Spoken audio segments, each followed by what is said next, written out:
こんにちは。ふぐちゃん、こんにちは。今日はですね、はい、分かってる。ちょっとこれだけやらせて。今日はですね、ふぐの最後のワクチンを打ちに行きたいと思います。イエーイ。ちゅうちゃんは狂犬病ワクチンしなあかんからな。で、長かった。本当に長かった。2匹やとドッグランに行きたいけど、ふぐはあかんから、抱っこかとか、あと、お散歩中、粒は土のとこ行けるけど、フグは土のとこ行かれへんとか、いろいろね、制約があったんで、それがなくなるって思うと、いいね、フグ。いっぱい遊びに行かね。耳立ってる。かわいい。ごめん。はい、ボールね。はい、ボールね。はい。ちいちゃんは意外とビビりなんですよ。注射怖いもんな。注射知ってる？ちっくんさんやで、ちっくん。怖い、ちいちゃん。フグ、最後のワクチンやで。これ終わったらドッグランにも行けるんや。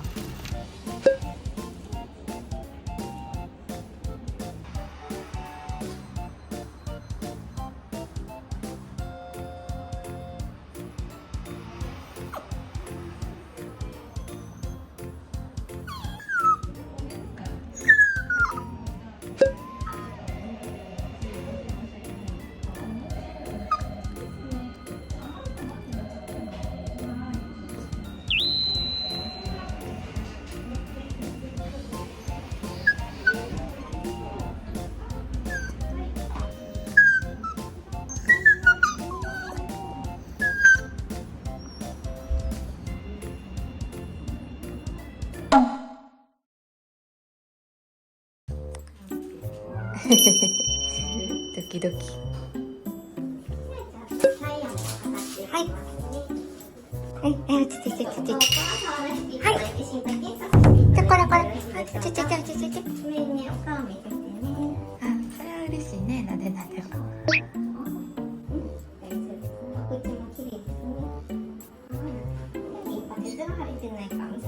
い。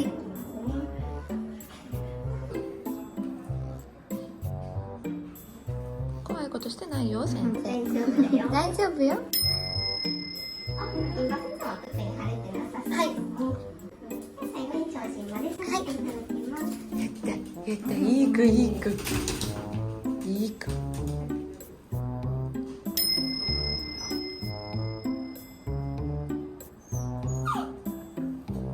お利口さん。ちいちゃんお利口さん。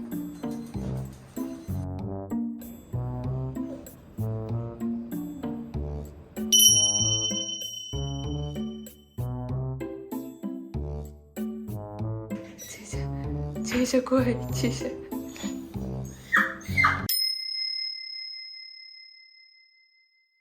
お疲れ様です。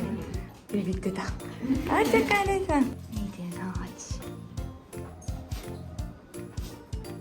早く頑張ろうね。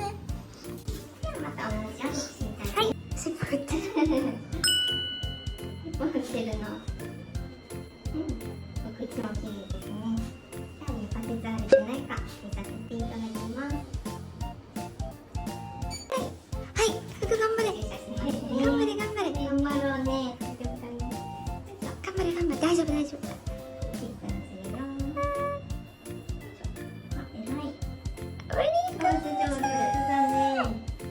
ちょっと泣いてる鼻が。いい子。ありがとうございます。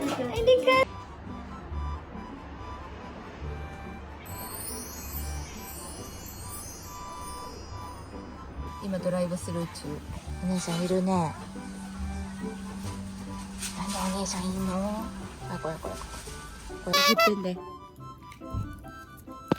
や渦でもなかったよ、そんな方。ダイナミックバンプやな。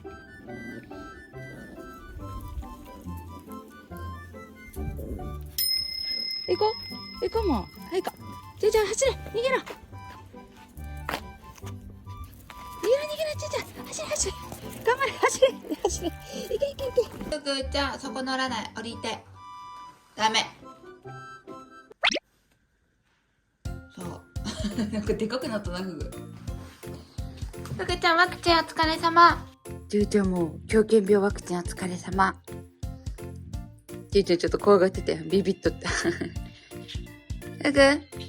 ふぐはこれでですね、もう全部のワクチンが終わったんで、これからはドッグランもいろんなとこ、どこでも行ける。ふぐお疲れ様。長かったな。ちゅうちゃん、ドッグランでフグのこと守ってあげてな。ドッグランでちゅうちゃんがフグのこと守るんよ。思い出したことをここで言っとこう。ちゅうちゃんとうずって、うずが8月27日生まれで、つぶが9月5日生まれで、生まれ月ね、ほぼほぼ変わらんかったんですよ。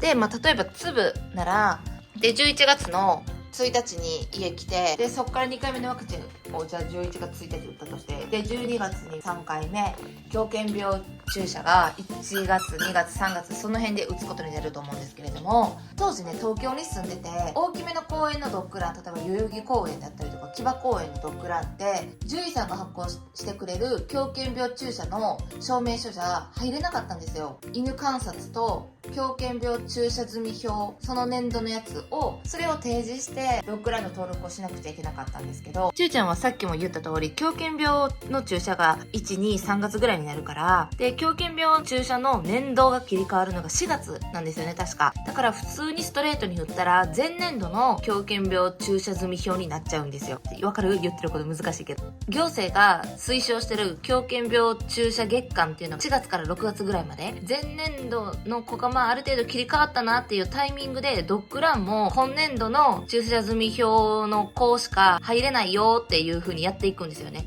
そしたらそういう代々木公園とかの登録しに行っても、毎年度正しい年の注射済み表をもらえる子は1年間フルで遊べたんですけど、とかは生まれ月の関係で前年度の注射済み表にどうしてもなっちゃってたから、半分ぐらいしかね、遊べなかったんですよ、1年の中で。だからあんまりそういう大きめのね、ドッグランとか行ってなかったんですけど、1年目はちょっと、やっぱりどうしても狂犬病注射打たなあかんけど、獣医さんに相談したら、ちょっと早めて打ったりとか、例えばやったら1月に打ってたのを2ヶ月早めて、じゃあ11月、その次は8月とかで、そうちょっとずつ早めたりとかして、推奨されてる期間に狂犬病の注射をできるようにやってくれたりもするんで、もし粒とか渦みたいな月に生まれた子はですね、そういうこともあったよっていうのをお伝えしておきたかった。